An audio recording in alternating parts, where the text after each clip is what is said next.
Junius, Episode 5. Verum tamen diversa esse vel ex eo manifestum est, quod sermocenatrix esse sine literaria potest, item quod illa in rebus versatur, haec insignis rerum sive, ut cum recentioribus loquamur, illa primae, haec secundae intentionis est. Postremo quod etiam qui bene didicit sermocenatrice uti, eum non raro tamen comperias in literariam impingere.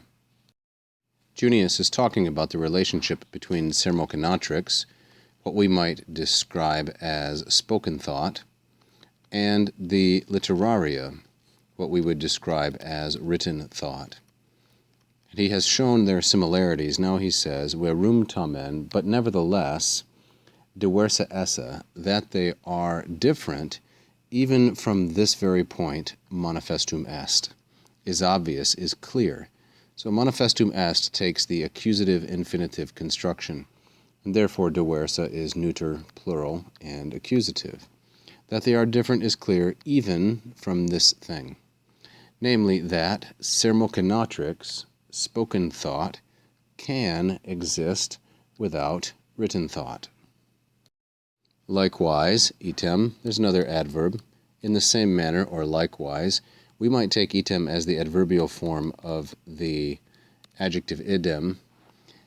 In the similar fashion, because, it's true because, manifestum est quod, the former sermocenatrix resides in or deals with subjects, rebus, but the latter, haec, meaning the literaria type of thought, the written type of thought, deals in or consists in the signs of those things. So this is a basic distinction between the sign and the signifier, going back to Cicero and before him to Plato, and appearing perhaps most prominently in Augustine.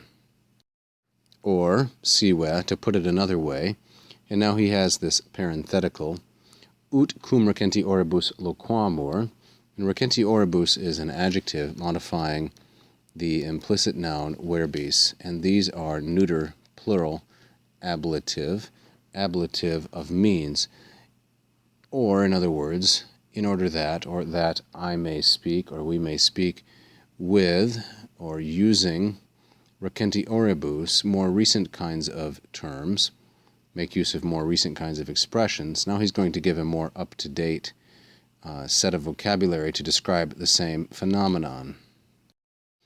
And that is that illa, referring to sermocenatrix or spoken thought, is characteristic of or belongs to a primae intentionis, a first application or intention or motive, and haec, the literaria or written thought, belongs to or is a mark of the second kind of intentionis, application or effort, and this intentionis is a Thomistic word. Now for the third reason. Finally, postremo, it's an adverb, quod. We now have three of these quods, quod, quod, and quod. We could number them, in fact, 1, 2, and 3. Each one gives a reason why these two kinds of speech are diversa, are different from each other. Finally, because it is also the case, or even the one who has learned, bene didicit, the one who has learned to make use of or employ sermocenatrice, spoken thought, that person, not infrequently, however, you might find that he kicks back against literarium, written thought. In other words, he doesn't have the same degree of success in written thought as he does in spoken thought.